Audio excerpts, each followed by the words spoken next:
My name is Marley. lovers of the Betrayal I'm Diaries 47 channel. and I'm married to First of all, George. my intimate relationship with my husband wasn't very good, and I was getting lonely, until Matt, my 22-year-old nephew, decided to spend a week at home. He was always that quiet nephew, but now everything is different.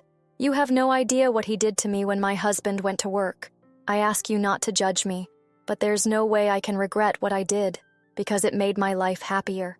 I was in the kitchen, distracted, when I remembered that my nephew was about to spend a week here, and I knew that my routine wouldn't be the same. Something told me that everything was going to change, but I didn't know exactly what. The garage door opened, and my heart leapt. He was coming. I looked out of the kitchen window and saw the car parked. Matt climbed out with his backpack on, an easy smile on his face, as if he was home. He walked through the kitchen door, and the smell of his perfume came before him. "Hi, Aunt Marley." His soft voice made me look at him, and before I could react, he gave me a tight hug.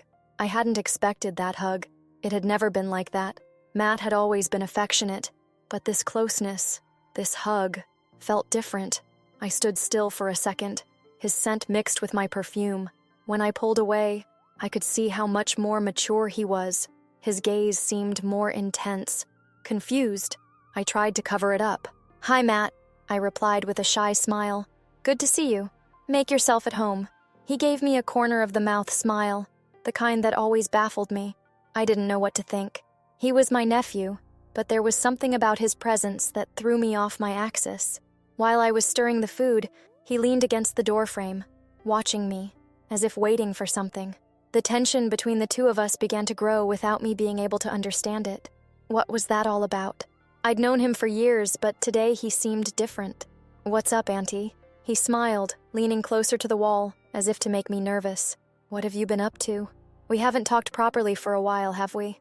I took a deep breath, trying to control what was going on inside me. Why was he so close? Why did I feel my heart racing when I heard his voice? The usual, my beautiful, cooking, looking after the house. But now you're going to keep me busy, aren't you? I laughed nervously and turned to pick up the pan. Matt didn't move. His eyes were fixed on me. He was watching me in a strange way. Suddenly, he took a step closer, and instead of moving away, he leaned in to hear me better. "I bet you miss having fun, Auntie." He spoke with an insinuating tone, the smile still on his face. I looked at him in surprise. I didn't know what to say. How did he know I was feeling like this? How did he know that? I guess so, but I laughed, trying to hide my nervousness. "What about you? What are you going to do this week?" Matt gave a wider, almost defiant smile, and then leaned in even closer, as if he were enjoying the situation. "I thought I'd enjoy it. I like spending time with you, Tia, and who knows, maybe we can have some fun," he said, with that provocative look that only he knew how to give, that wink out of the corner of his eye. I didn't know how to react. What did he mean by that? I couldn't control my body's reaction. My breathing quickened, and I tried to hold myself together, but he had something that disarmed me. I just shook my head, trying to understand what was happening between us. "I don't know what you mean by having fun," I said, trying to be serious, but my voice came out softer than I would have liked. The truth was that, yes, I could sense the tension, but I was in denial. He was my nephew, a younger man, and well, I was married, with responsibilities. I couldn't lose myself in a moment like that. Matt smiled, noticing my hesitation. He pulled away a little, but without losing my gaze. "I can't deny it. I've always admired you, but now I see you in a different light, Aunt Marley." He whispered these words with an intensity that made me freeze for a moment. He was implying things, but at the same time he seemed to know exactly what he was doing. I took a deep breath, trying to stay centered, but when I looked at him, I couldn't help it. There was something in his eyes, something that made time seem suspended, something that made me want more, but which I also knew I couldn't have. My voice failed me. I knew there was a line I shouldn't cross, but he was making it so difficult. "I know you like your aunt, but it's not right, Matt." He interrupted me with a mischievous smile. "Right, wrong. It's all relative, Auntie. What matters is what we feel, and what we want to do with it." Those words hung in the air between the two of us, and I didn't know what to say. Was he right? I wanted to walk away, but my body was reacting in a way that I couldn't ignore. Something was changing. Something was growing, and I didn't know where it would take us. But at the same time, a part of me wanted more. I wanted to see how far we could go. What would happen if we let our emotions speak louder than reason? "I'm going to sleep, Auntie, but I confess it's hard to hold on to you, you know." He said this with a little smile, and there was nothing for me to do. I thought it was funny, until everything got out of hand. The next few days were strange. I tried to ignore Matt's words and gaze, but he was always around, always with that mischievous smile on his face. Every time he approached, there was something different in the air, a game of looks, an exchange of words that I didn't know whether to take as a joke or something more. It was a Saturday morning, and I was organizing the living room when Matt appeared, his hair messy and his eyes still full of sleep. He seemed more relaxed, as if he were at home, but there was something in his gaze that made me disconcerted. "Good morning, Auntie," he said, leaning in the doorway. The way he looked at me with that intense gaze made me feel like my body was on alert. "Hi, Matt. Did you sleep well?" I tried to keep my voice steady, but my heart was racing ridiculously fast. How had I gotten to this point? How could he affect me so much? He came in, walking slowly, as if he knew the effect he was having. If it weren't for the situation we were in, I'd say he was deliberately provoking me. The tension between the two of us was growing, and I no longer knew how to control it. Matt walked over and sat down on the sofa, looking at me with that smile at the corner of his mouth. "I slept very well," he said, lying down on the sofa with his hands behind his head. "I think the company is doing you good." The way he referred to me, it was impossible not to notice the insinuating tone, the way he watched me.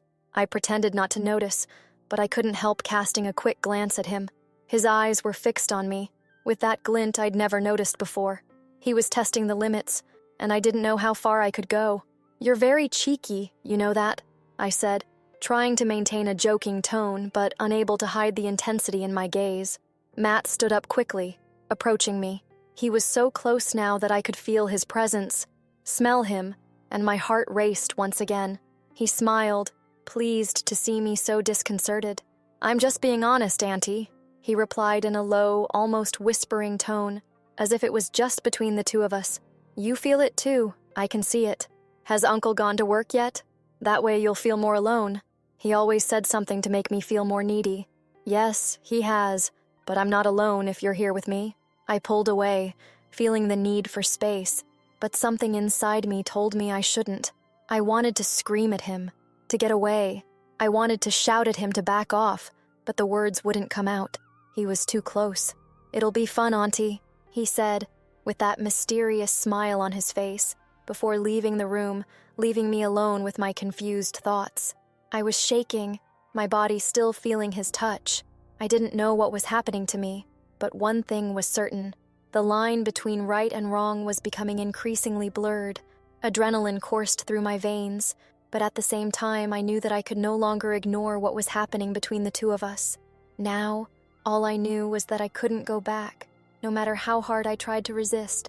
I tried to concentrate on my daily tasks, but something inside me distracted me all the time. Matt was always close by, with that smile that seemed to hide much more than I wanted to understand. He looked at me with an intensity that made me lose focus, and I knew he felt the same way. What began as an exchange of discreet glances turned into something impossible to ignore. That night, the house was silent. George had gone to bed early, and I was in the kitchen preparing a quick snack. I tried to stay calm, but something in the air, the weight of tension, told me that Matt was coming up behind me. "Hey, Auntie, can I help you with something?" His voice was soft, but with a tone that I could no longer easily interpret. He was standing there in the kitchen doorway, his gaze fixed on me, as if he was waiting for something. I didn't know how to react. I looked at him, and for a moment I lost myself in his eyes. He was so close, so sure of himself, and I didn't know what else to do. Those exchanges of glances, the meaningless words, were now taking shape. We were at a point of no return, and I knew it. But something inside me told me that it was too late to turn back. "I don't want to see my nephew working for me," I replied, trying to hide my nervousness. But when he came closer, the space between us was filled with something. I tried to pull away, but he wouldn't let me, as if he knew. He was too close. "But I insist." He said it with a subtle, almost teasing smile, as if he was enjoying the discomfort I felt. I took a deep breath, trying to push away the thoughts that were invading me. He moved even closer, and I could feel the touch of his presence like a wave about to wash over me. My heart raced, and I knew I was about to lose control. He touched my hand gently, and the shock was immediate. "Don't do this, Matt," I said, my voice coming out weaker than I wanted. He looked at me, his eyes shining with something I could no longer deny. "Do what?" he replied, his tone low but carrying a confidence that disarmed me. He slid his hand down my arm, gently but intensely at the same time. It was as if he was testing my limits, and I knew he had already exceeded them. I tried to pull back, but he was quicker. In one smooth movement, he grabbed me around the waist, pulling me closer to him. His eyes were fixed on mine, and the distance between our faces was decreasing by the second. "You know you can't deny it anymore." I was lost, not knowing what to do, not knowing what I wanted, but I knew I was beyond the point of no return. When he leaned in to kiss me, my body reacted instinctively. I closed my eyes, and before I could think, he was touching my lips with his, gently at first, but with a growing urgency that I didn't know how to control. I hesitated for a second, but soon gave in, responding to the kiss with the same intensity. The sensation was like a bolt of lightning, an explosion of conflicting emotions. My heart was pounding, and I felt as if the world around us had disappeared. He pulled away just a little, the look in his eyes deeper, more determined. I could see what he wanted, what he was looking for in me, and I no longer knew how to resist. "I knew you wouldn't be able to stay away, Auntie," he said, with a satisfied smile. But it wasn't just any smile.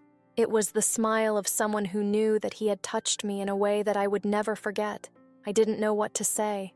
I was speechless, lost between what I felt and what I should do. Every second with him was an internal battle, and I knew I was losing. "Matt, this—" I tried to speak, but he interrupted. "Don't think any more, Auntie," he said, running his hand over my face in a loving way, but with a firmness that made me lose my bearings. "Just feel it. Just let it happen." I couldn't speak anymore. He kissed me again, once more, without hesitation. The intensity between us grew like a fire out of control. I knew I couldn't go back. I was in his hands now, completely at the mercy of his desires. When he finally pulled away, both of us panting, I felt a mixture of guilt and desire, of fear and excitement. He looked at me with a softness that contradicted the intensity of the moment. "I can't deny it anymore, Matt. Let's do this quietly, because your uncle is already asleep," I said, my voice a little shaky. I didn't know if I was talking to him or to myself. He smiled, almost victoriously, but also understandingly. He knew what he had done. He knew the power he had over me. But at the same time, there was a calmness in his eyes. He didn't want to force me. He wanted me to make the decision. "I'll stay silent for as long as it takes, Aunt," he said, his voice calm but full of repressed desire. "But you know, deep down there's no turning back." I looked at him, feeling the weight of those words. He was right. There was no going back. Whatever had started between the two of us was beyond any attempt to fix. The line between right and wrong had blurred, and I knew that, somehow, this was just the beginning of something much bigger. And right there with my husband asleep, I couldn't resist the repressed desires I was feeling for Matt, and I made that week the best of his life. Do you want an aunt like me? Let me know more about you in the comments, and if you liked it, subscribe to the channel and leave a like.